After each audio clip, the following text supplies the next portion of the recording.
Hello everyone, welcome to my channel S N classes. This is Neha. कैसे हैं आप सब? होप सो सब बढ़िया होंगे। तो गाइज, आज से हम स्टार्ट करेंगे बीए सेकेंड ईयर हिस्ट्री की क्लासेस को।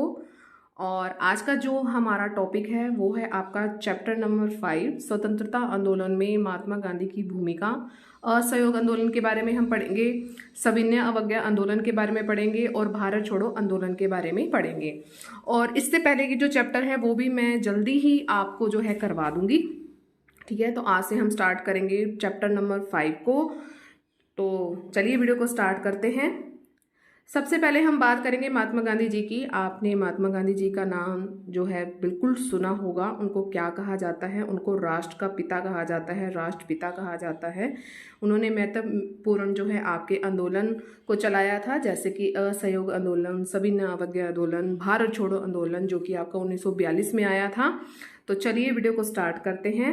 भारतीय राष्ट्रीय आंदोलन के नेताओं में महात्मा गांधी का जो शीर्ष स्थान है बिल्कुल है, और इन्होंने भारतीयों को एक राष्ट्र के रूप में खड़ा किया है। महात्मा गांधी जी ने इनको राष्ट्रपिता इसलिए कहा गया है। गांधी जी ने अपना राजनीतिक जीवन जो है दक्षिण अफ्रीका में किया था, और दक्षिण अफ्रीका में उन्होंने भारतीयों के सम्मान की रक्षा के लिए आंदोलन भी चलाया था, और बिल्कुल उनको उसमें सफलता भी मिली थी। याद रखिएगा कि गांधी जी ने अपना राजनीतिक जीवन जो है कब स्टार्ट किया था? दक्षिण अफ्रीका में किया था। और किसके लिए किया था? तो भारतीयों के सम्मान की रक्षा के लिए किया था, और स्वतंत्रता उनको जरूर मिली। दक्षिण अफ्रीका में इस संघर्ष में उन्होंने अहिंसा और सत्याग्रह के शस्त्रों पर जो है आविष्कार किया था। अहिंसा मतलब आपने हिंसा बिल्कुल भी नहीं करनी है, और सत्याग्रह, सत्य की राह पर हमने चलना है।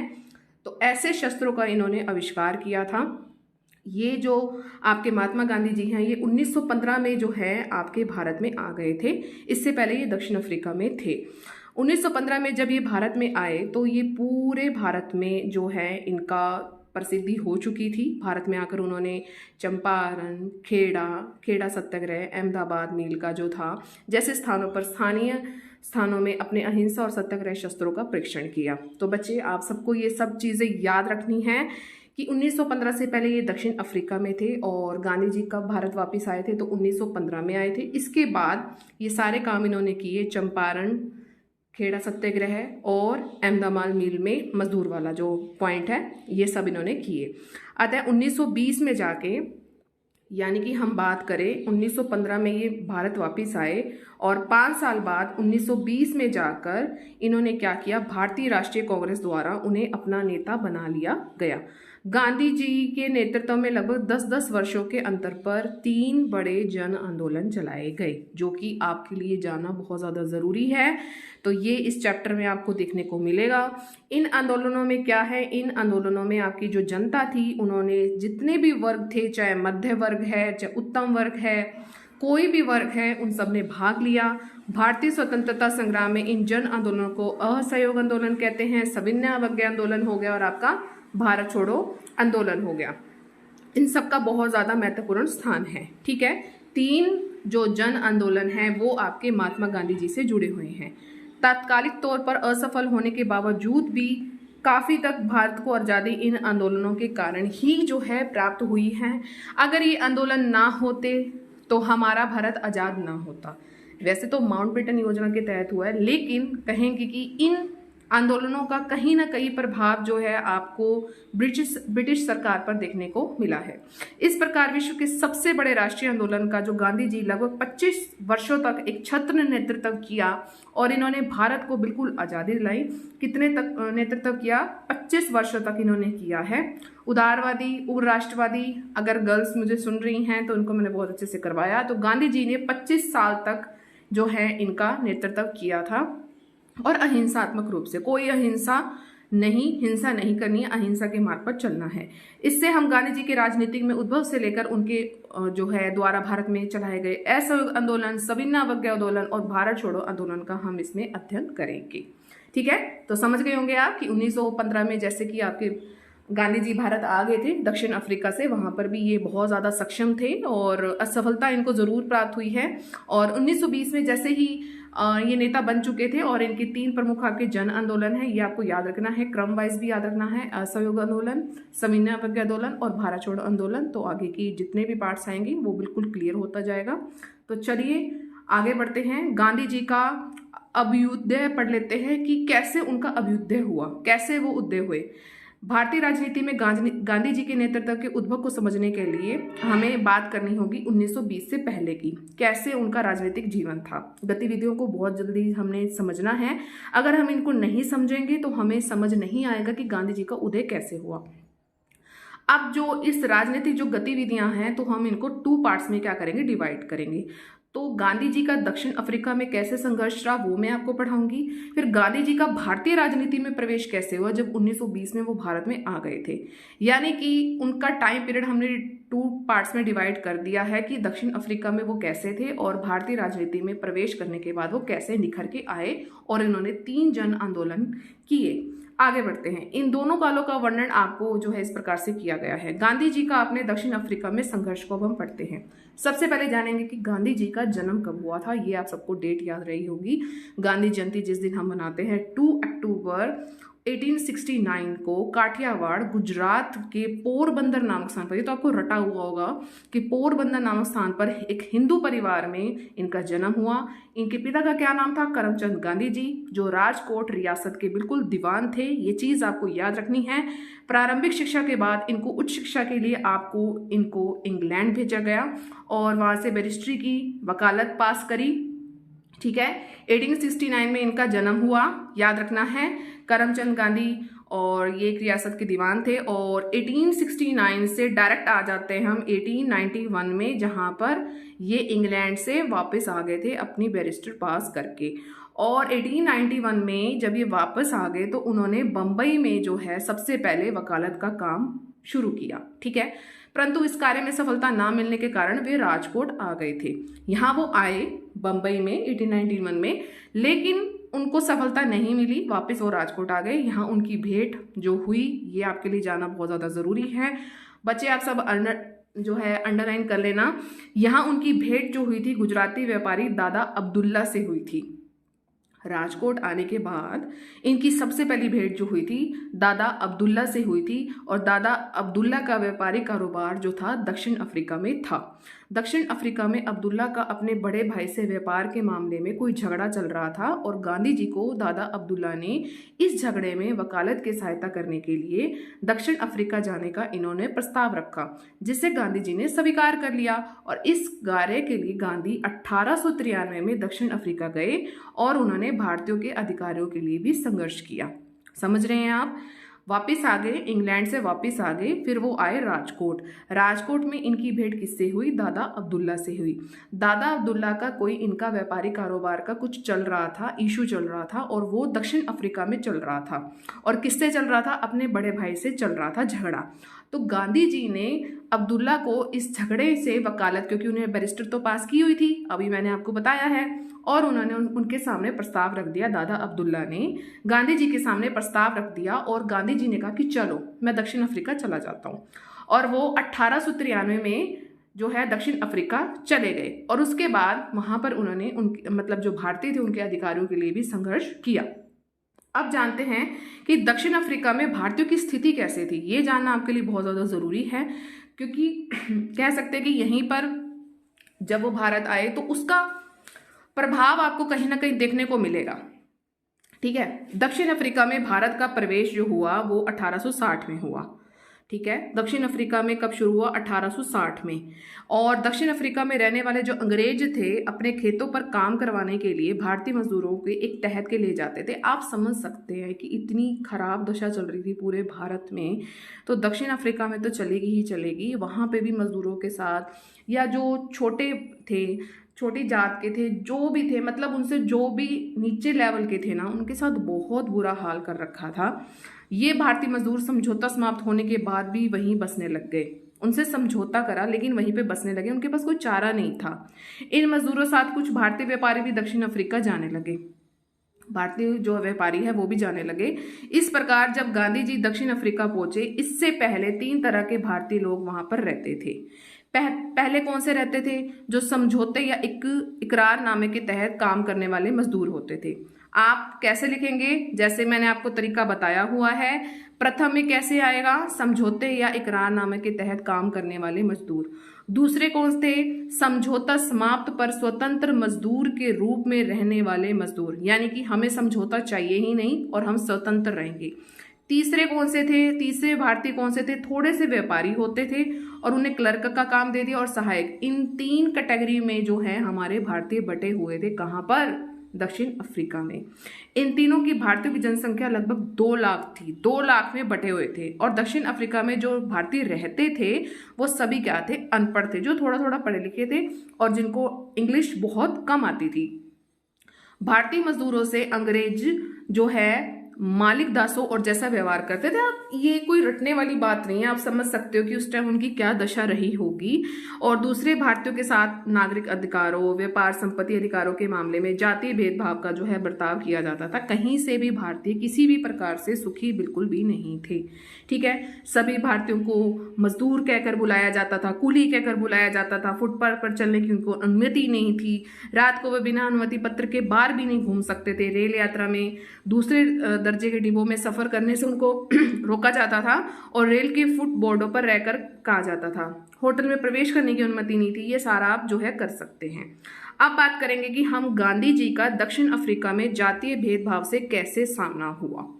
ये जो पॉइंट है ना, मैं कहूंगी कि गांधी जी के जीवन में बहुत ज्यादा प्रभाव डाला। इस पॉइंट ने, जो इनके साथ जातीय भेदभाव हुआ, इस चीज ने गांधी जी पर बहुत बुरा प्रभाव डाला और इसके बाद ही उनकी जिंदगी में बहुत ज्यादा बदलाव हुआ। कई बार ऐसा होता है कि कुछ आपके साथ बुरा होता है ना, तो वो कुछ अच्छे के लिए होता है। ठीक है, तो दक्षिण अफ्रीका पहुंचते ही गांधी जी वहां भारतीयों के साथ दुर्व्यवहार का एहसास शुरू हो गया। सबसे पहले जब वे, अंडरलाइन कर लेना इसको, सबसे पहले जब वे डरबन की कोर्ट में गए तो मजिस्ट्रेट ने उन्हें पगड़ी उतारने को कहा। डरबन की कोर्ट में, वहां एक कोर्ट था उनका, डरबन की कोर्ट थी, तो मजिस्ट्रेट जो वहां का था उसने कहा कि आप अपनी पगड़ी उतारें। गांधी जी ने पगड़ी नहीं उतारी और वे स्वरूप वे कोर्ट से बाहर निकल कर चले गए। जब डरबन से लेकर विक्टोरिया रेल यात्रा में गांधी जी तरह तरह से अपमानित किया गया।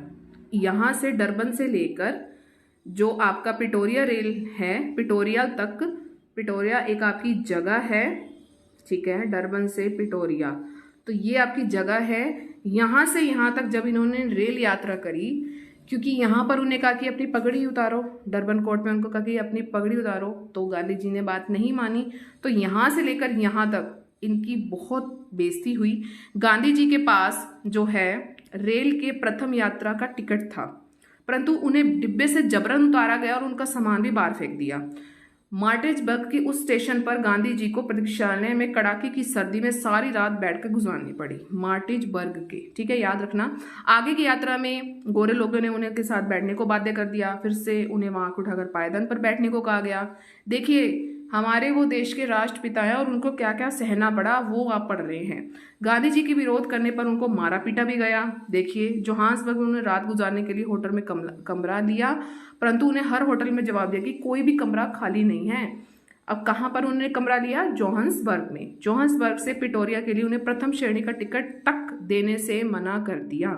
जब गांधी जी ने रेलवे कानूनों को हवाला दिया तो उन्हें टिकट दिया। जब उन्होंने उन्हें बताया कि रेलवे में क्या क्या कानून हैं, तो जाके उनको टिकट मिला। इस बार भी डिब्बे में उनके साथ दुर्व्यवहार किया गया। इस बार जो है डरबन से पिटोरिया की यात्रा में गांधी जी को वह सारे अनुभव हो गए कि जाति भेदभाव का सब उनको पता लग गया कि आमतौर पर भारतीयों थे। उन्हें जानने वालों ने अपने जो अपमान थे, अनुभव भी उन्हें सुनाए और दिलासा भी दिलानी चाहिए। परंतु गांधी जी ने पूरी तरह से इस भेदभाव के विरुद्ध आवाज जो है उठानी शुरू कर दी थी, क्योंकि अब एक आम जन के साथ कुछ नहीं हो रहा था, हमारे गांधी जी के साथ हो रहा था। तो इसके बारे में जो है हम आगे पढ़ेंगे। और पिटोरिया पहुंचकर उन्होंने भारतीयों की, जब वो पिटोरिया पहुंच गए किसी तरह और उनको टिकट मिल चुकी थी, तो पिटोरिया पहुंचकर उन्होंने भारतीयों की एक बैठक जो है आयोजित की और उनसे गोरों के अत्याचार का विरोध जो है करने की अपील भी करी। उन्होंने समाचार पत्रों के माध्यम से अपने साथ हुए अन्याय के बारे में बताया। और नेटाल एडवर्टीजर, नाम ध्यान रखेंगे आप, अंडरलाइन कर लो इसे, नेटाल एडवर्टीजर समाचारिक पत्र था। उन्होंने एक पत्र लिखकर अपनी यात्रा का वृत्तांत दिया। मतलब यात्रा में उनके साथ क्या क्या हुआ उस समाचार पत्र में उन्होंने छपवाया और दक्षिण अफ्रीका के गोरों के सामने प्रश्न खड़े कर दिए कि क्या यही इंसानियत है, क्या यही मानवता है, क्या यही न्याय है, इसी को सभ्यता कहते हो तुम। परंतु उन्हें अपने इस प्रश्न का कोई उत्तर नहीं मिला। देखिए गांधी जी के साथ कितनी मतलब अपमानजनक ये बात हुई और इस अपमान के बाद ही उन्होंने ये क्रांति लाने का सोचा। ठीक है, चलिए आगे बढ़ते हैं। ये टॉपिक आपको समझ आ रहा होगा धीरे धीरे, अगर आ रहा है तो लाइक और कर देना, सब्सक्राइब भी कर देना। मताधिकार वंचित करने संबंधी विधेयक तथा उदारवादी आंदोलन, इसमें क्या खास है, चलिए पढ़ते हैं। गांधी जी दक्षिण अफ्रीका में अपना काम समाप्त कर वापस आने की तैयारी में थे। बात चल रही है यहाँ पर 1894 से 1906 की, डेट याद रखेंगे आप, 1894 से 1906 की यहाँ पे बात चल रही है। और गांधी जी अब दक्षिण अफ्रीका से भारत आने वाले हैं, अपना काम उन्होंने समाप्त कर दिया। और नेटाल सरकार ने विधानसभा में भारतीयों को मताधिकार से वंचित करने संबंधी विधेयक रखा। वहां की सरकार जो थी उन्होंने कहा कि यहाँ पर भारतीयों जो वहां पर भारतीय रहते थे मताधिकार से वंचित रखने का, उन्होंने कहा कि हम इनको नहीं देंगे, मतलब मत रखने का कोई, मतलब वोटिंग करने का इनको कोई भी राइट नहीं है। गांधी जी ने इस विधेयक को भारतीयों के कफन में पहली कील बताया। ठीक है, नेटाल सरकार के खिलाफ गांधी जी ने इस जो विधेयक पास किया गया तो भारतीयों के लिए कफन में पहली कील, जो कफन होता है ना, कफन समझते होंगे आप, तो उसमें पहली कील बताया और इसका विरोध करने को भी कहा। वहां के भारतीय व्यापारियों ने गांधी जी से सहयोग मांगा क्योंकि उन्हें लिखना पढ़ना तो आता नहीं था, आपको मैंने बता दिया, और आंदोलन चलाना भी नहीं आता था। तो गांधी ने अपनी भारत वापसी 1 माह के लिए स्थगित कर दी थी। आप समझ रहे हैं ना कि वो आना चाहते थे, आ रहे थे, लेकिन लास्ट में क्या हुआ कि नेटाल सरकार ने जो वहां पर आपके दक्षिण अफ्रीका में जो भारतीय रहते थे उनको मताधिकार का जो है नहीं किया, मतलब वंचित रखा गया, वोटिंग देने से मना कर दिया। इसके बाद गांधी जी को लगा कि मेरा अभी जाना ठीक नहीं है, मुझे 1 माह के लिए यहाँ ठहरना पड़ेगा। परंतु उन्हें भारतीयों के अधिकारों के लिए संघर्ष में 20 वर्ष लग गए। कहाँ वो 1 माह की, यानी कि 1 महीने की बात कर रहे हैं, और उनको इस संघर्ष में 20 साल लग गए। गांधी जी के आपके प्रथम दौर के आंदोलन को उदारवादी आंदोलन कह सकते हैं, अंडरलाइन कर लें, क्योंकि वहां भी विरोध करने के सही तरीके, वही तरीके अपनाए गए जो भारत में उदारवादी अपना रहे थे। ये एसडी कॉलेज में मैं पढ़ा रही हूँ, तो वहाँ मैंने गर्ल्स को वहाँ पढ़ा दिया है। इससे पहले के जो चैप्टर्स होंगे तो वो मैं आपको करवा दूंगी, जो और मुझे देख रहे हैं। ठीक है, तो उदारवादी क्या थे, उदारता के थे, उदार रखते थे। 20 वर्ष तक उन्होंने भी चापलूसी करी थी। तो भारत में उदारवादी जो अपना रहे थे उसी तरीके से इन्होंने ही अपनाया। 1893 में इंडियन नेटाल ऑर्गेनाइजेशन नामक सभा की स्थापना की गई। अब आप इसको कैसे याद रखेंगे कि नेटाल सरकार में ही ये सारे काम हो रहे थे ना दक्षिण अफ्रीका में, तो इंडियन नेटाल ऑर्गेनाइजेशन नामक सभा की स्थापना की गई। दक्षिण अफ्रीका में भारतीयों के कष्टों का जो है प्रचार प्रसार किया गया। दक्षिण अफ्रीका में भारतीयों के जितने भी कष्ट थे उनका प्रचार प्रसार किया गया, और भारत ने कांग्रेस से इस विधेयक के विरुद्ध भी प्रस्ताव पारित किया और नेटाल सरकार को ज्ञापन दे दिया कि परंतु ये विधेयक पारित कर दिया गया। उन्हें कहा भी भारतीय राष्ट्रीय कांग्रेस ने कहा भी कि आप ये विधेयक पारित मत करो, लेकिन उन्होंने कर दिया। इस पर गांधी जी ने 10,000 भारतीयों के हस्ताक्षर करवाकर भारत सचिव को इंग्लैंड में जो है प्रार्थना पत्र भेजा और अपील की कि महारानी विधेयक को मंजूरी ना दे। देखिए गांधी जी ने क्या क्या नहीं किया, सबको मंजूरी ना मिले, विधेयक को मंजूरी ना मिले तो 10,000 भारतीय मायने रखते हैं। आप आज एक कार्यालय में जाइए, 2 अगर आपको साइन करने पड़ जाए ना तो आप ढीले बढ़ जाएंगे, लेकिन गांधी जी ने 10,000 भारतीयों के हस्ताक्षर करवाए हैं और उसको इंग्लैंड में भेजा। मतलब मत करो, ऐसा मत करो, सबको ये समान अधिकार होने चाहिए। इस प्रकार के विरोध के कारण इंग्लैंड में विधेयक की स्वीकृति नहीं दी गई, परंतु नेटाल सरकार ने विधेयक को थोड़ा बदलकर पास करवा दिया। नेटाल सरकार जो है ना पूरी तरह रही कि नहीं, बदल देंगे लेकिन इसको पास तो हम करवाएंगे। और जिन देशों में, यानी कि इसमें आप यूरोप को छोड़ देंगे, संसदीय प्रणाली नहीं है, उन्हें मताधिकार नहीं दिया जाएगा। यूरोप को छोड़कर और कहीं भी आपको मताधिकार नहीं दिया जाएगा। और इस विधेयक को इंग्लैंड सरकार से स्वीकृति मिल गई। अब देखिए, इतना करने के बाद 10,000 बंदों से अगर आप साइन करवा रहे हैं, उसको आप भेज रहे हैं, इंग्लैंड में भेज रहे हैं, महारानी इसको मंजूरी ना दे, लेकिन नेटाल सरकार ने फिर भी तरीका थोड़ा चेंज कर दिया। यूरोप को चलो छोड़ दिया, बाकी में नहीं है। अब मिल गई है। अब इस प्रकार गांधी जी द्वारा किए गए विरोध के बावजूद भी उन्हें कुछ प्राप्त नहीं हुआ। ये तो कुछ भी नहीं था, एक एक देश ही तो छूटा है। परंतु उन्होंने रंग विभेद के रूप में समाचार पत्रों में लिखाने का काम जारी किया। वो गोरे थे, आपको पता है कि जो गोरे हैं वो आपके ब्रिटिश हो गए और गांधी जी थोड़े सांवले थे। उन्होंने रंग विभेद के भी रूप में जो है उनके जो समाचार पत्र थे उन्होंने लेख लिखने का काम जारी रखा और गोरे लोग उनके विरुद्ध हो गए। गोरे लोग किसके विरुद्ध हो गए? गांधी जी के। उदाहरण के लिए आप बताते हैं कि जब वे 1896 में भारत से दक्षिण अफ्रीका वापस आए थे, जो 4000 लोगों की हिंसक भीड़ ने उनका विरोध किया था, परंतु गांधी जी टूटे नहीं। 1896 में वापस आए थे ना, तो वो टूटे नहीं और अपना विरोध जारी किया। फिर उन्होंने क्या किया, अब 1896 में वो भारत आ गए हैं, फिर से हम उसी ट्रैक पर आ गए हैं और 1903 में उन्होंने इंडियन ओपिनियन, देखिए इसी से आप जा सकते हैं कि अपना ओपिनियन आप जो है रख सकते हैं। आप किस चीज के बारे में क्या सोचते हैं, इंडियंस हैं तो आप उस चीज के बारे में क्या सोच रहे हैं जो आपके सामने बीत रहा है, तो वो आप बता सकते हैं, ओपन थे। ठीक है, तो 1903 में इंडियन ओपिनियन नामक साप्ताहिक, अब देखिए साप्ताहिक है ये, मासिक नहीं है, तो साप्ताहिक पत्र उन्होंने निकालना शुरू किया और 1904 में जाके डरबन के निकट फोनिक्स नामक स्थान पर रहने लगे। 1903 में अंडरलाइन कर लेना, इंडियन ओपिनियन नामक साप्ताहिक पत्र उन्होंने शुरू किया। 1896 में वो भारत से दक्षिण अफ्रीका में आए। फिर 1904 में वो डरबन के निकट इन्होंने फोनिक्स नामक एक आश्रम था, वहां पर ये रहने लगे। ठीक है, ये आश्रम था और अत्यंत जो है साधारण जीवन इसमें बिताया। वास्तव में फोनिक्स सेटलमेंट के भावी आंदोलन के लिए सत्याग्रही जो तैयार इसमें हो रहे थे। अब बात करेंगे हम एशियाई रजिस्ट्रेशन एक्ट और सत्याग्रह, ये क्या था। अब बात कर रहे हैं हम 1904 तक ये पहुंच गए हैं ना।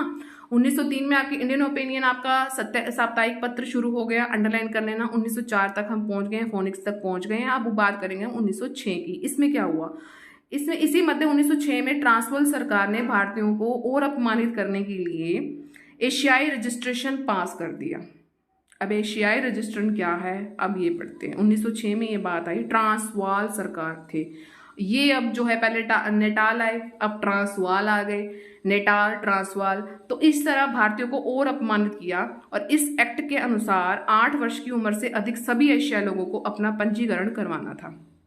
जितने भी एशियाई लोग थे उनको अपना पंजीकरण करवाना था और पंजीकरण के समय दोनों हाथों की जो उंगलियां हैं उनके निशान लगाने थे और पंजीकरण पत्र अधिकारियों के मांगने पर दिखाना भी जरूरी था। ये नहीं था अगर आपने करवा लिया तो उसके बाद मतलब काम खत्म, नो, अधिकारी मांग रहे हैं तो दिखाना जरूरी है। अगर आपने पंजीकरण नहीं करवाया है तो आपको दंडित किया जाएगा और उसको आप दक्षिण अफ्रीका से भी बाहर निकाल देंगे। और गांधी जी ने क्या किया, गांधी जी इसका कोई पालन करने वाले थे ही नहीं, उन्होंने ना करने का फैसला लिया।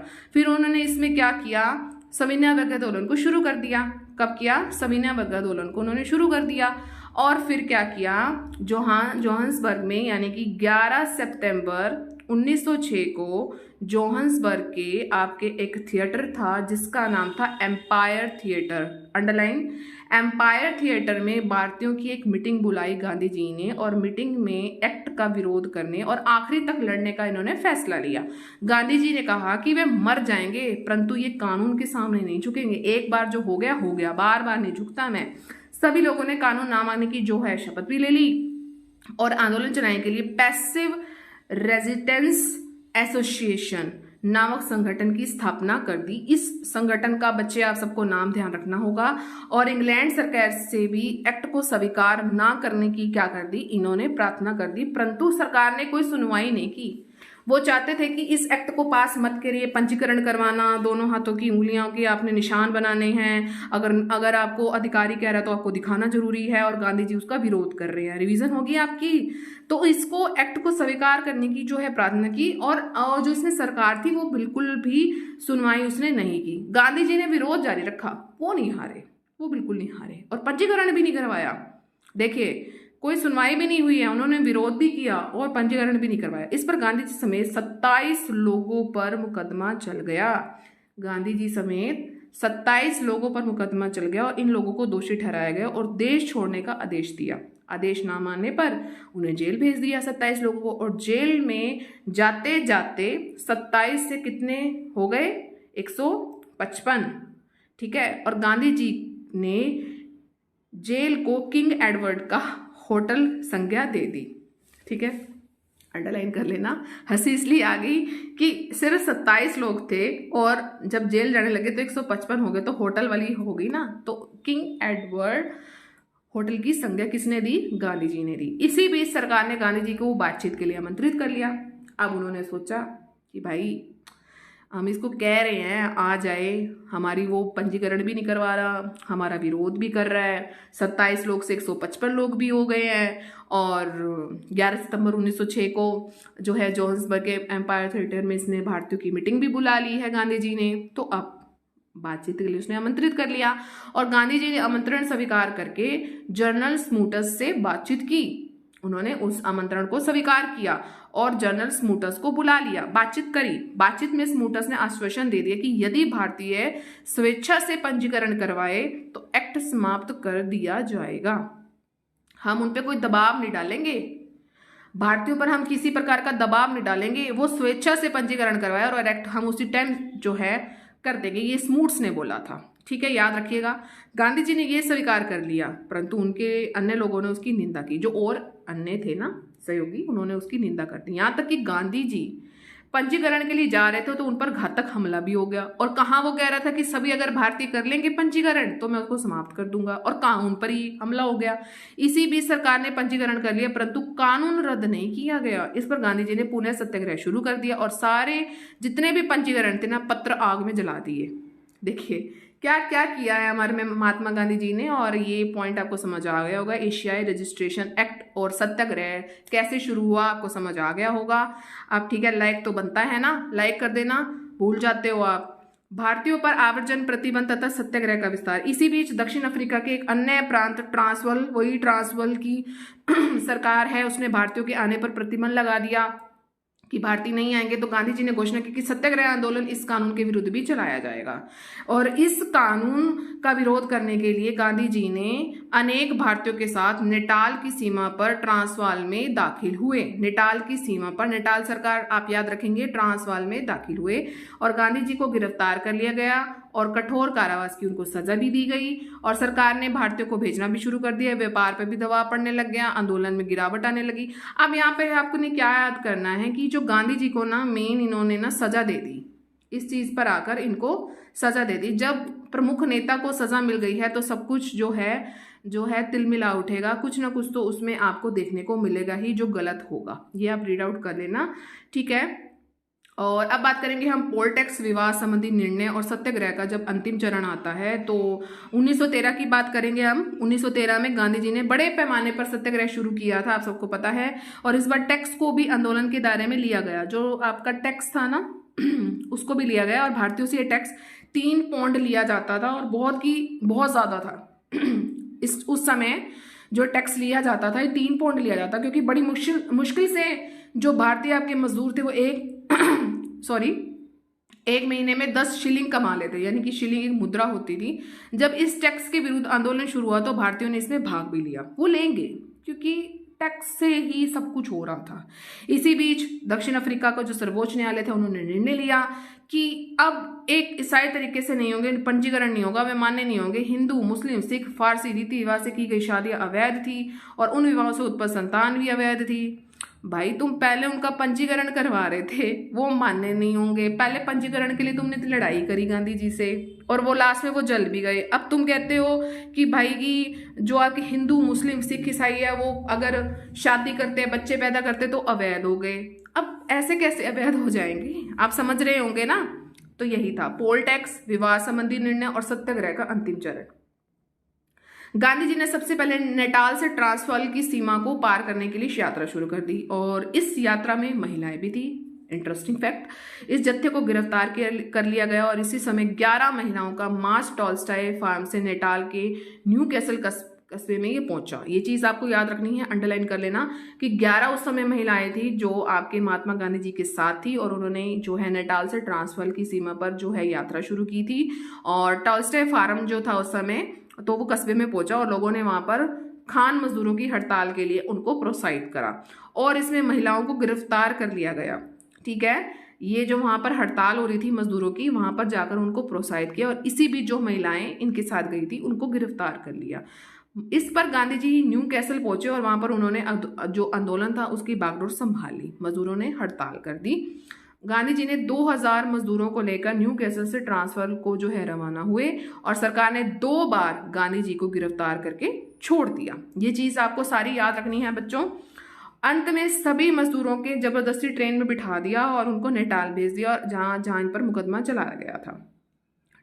ठीक है। और गांधी जी को इन मजदूरों को कठोर कारावास की सजा भी दी। जेल में इन्हें भुक्खा रखा गया, कोड़े मारे गए, गांधी जी को पत्थर खोदने मतलब अब देखो कितना कुछ हुआ है गांधी जी के साथ। खोदना, पत्थर को खोदना, मलबा साफ करना, सब काम किया। सरकार की दमन ही तो करी थी सरकार की दमनकारी नीति ने दक्षिण अफ्रीका के सारे भारतीयों में रोष फैला दिया। खेतों और कानों जो आपके खानों उसमें काम करने वाले मजदूरों ने हड़ताल शुरू कर दी। गोखले ने अफ्रीका की जो दमन है लेकर भारत का दौरा किया। अब जब दमन हुआ तब उसके बाद गोपाल कृष्ण गोखले जी आए थे, उन्होंने इस चीज को लेकर इस भारत का दौरा किया। भारत के वायसराय हॉर्डिंग ने भी दक्षिण अफ्रीका की सरकार के जुल्मों को यह बहुत कड़ी आलोचना की थी। उस समय भारत के वायसराय कौन थे? हॉर्डिंग। नाम याद रखना, अंडरलाइन कर लो। हॉर्डिंग ने जो है दक्षिण अफ्रीका की सरकार के जुल्मों बहुत कड़ी आलोचना की और ऐसा कोई भी देश जो अपने को सभ्य कहता हो इस तरह के अत्याचारों को बर्दाश्त नहीं करेगा जो आपने गांधी जी के साथ किया। हॉर्डिंग ने अत्याचारों के आरोपों की निष्पक्ष जांच करने के लिए इंग्लैंड सरकार से अपील की थी, लेकिन क्या होना था? कुछ भी नहीं होना था। अब आप समझ गए होंगे कि नेटाल से ट्रांसफर जो जा रहे थे, नेटाल से आपके ट्रांसफर जा रहे थे आपके गांधी जी 11 महिलाओं के साथ, इनको गिरफ्तार किया गया और वहां पर ये प्रोत्साहित करने जा रहे थे मजदूरों को वो हड़ताल करें और 2000 मजदूरों को उन्होंने भेजा। और इसी बीच महात्मा गांधी को 2 बार गिरफ्तार भी किया गया, छोड़ा भी गया, मुकदमा चलाया, कठोर कारावास की सजा भी दे दी, गांधी जी को भूखा भी रखा, कोड़े मारे गए, गांधी जी के साथ बहुत बुरा किया गया। तो ये था आपका पोल टैक्स समझ आ गया ना? टैक्स कैसे 3 चीजों में डिवाइड थे। विवाह संबंधी कि हिंदू मुस्लिम अगर शादी वगैरह करते तो उनके बच्चे भी अवैध होंगे, शादी भी अवैध होगी। और सत्याग्रह का अंतिम चरण जो है ये आपको पता लगे किस तरह हुआ।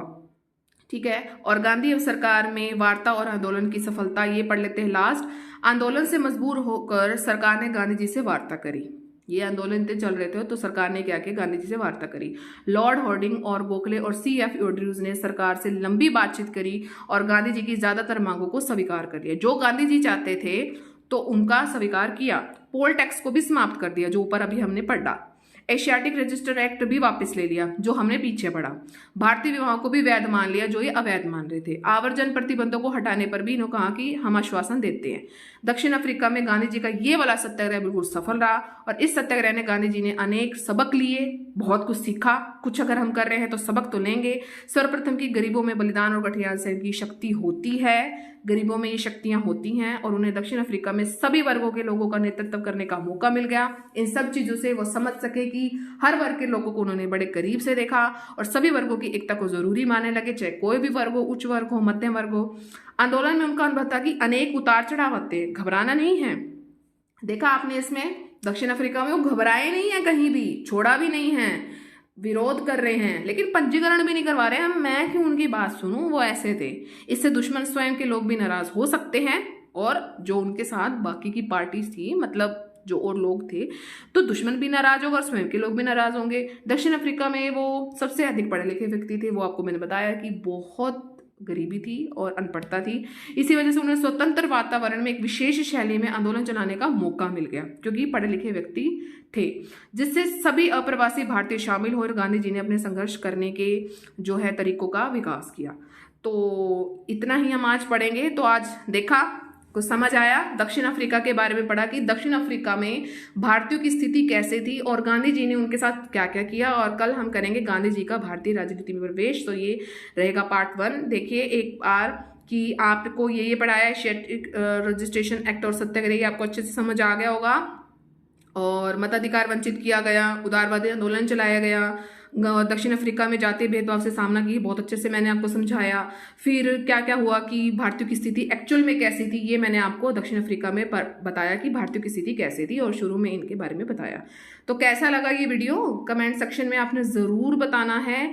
ज़्यादा से ज़्यादा लाइक करना है, शेयर ज़रूर करना है और शेयर मैक्सिमम करेंगे आप जितना आप कर सकते हैं। सब्सक्राइब ज़रूर करना है और उसका रेड बटन को आपने ज़रूर हिट करना है और ऑल पर ज़रूर क्लिक करना है। जब तक आप नहीं करेंगे तो इस चैनल पर जितनी भी नोटिफिकेशन आएंगी ना तो वो आपको नहीं मिलेंगे, इससे आपको टाइम टू टाइम मिलती रहेंगी। बस मैं आपको इतना कहना चाहूँगी कि सुबह की वीडियो को आपने बहुत भरपूर प्यार दिया फाइनल ईयर वालों, तो अब सेकेंड ईयर वालों की बारी है कि वो कितना प्यार देते हैं। बहुत उम्मीद है मुझे, और चैनल को ग्रो करने में आप सबका जो है सहयोग रहेगा। मुझे उम्मीद है आप पूरा सहयोग करेंगे, ज़्यादा से ज़्यादा शेयर करेंगे, सब्सक्राइब ज़रूर करेंगे। तो बस कल मिलेंगे अपने नेक्स्ट सेशन में। Till then thank you so much for watching. Bye bye guys and take care.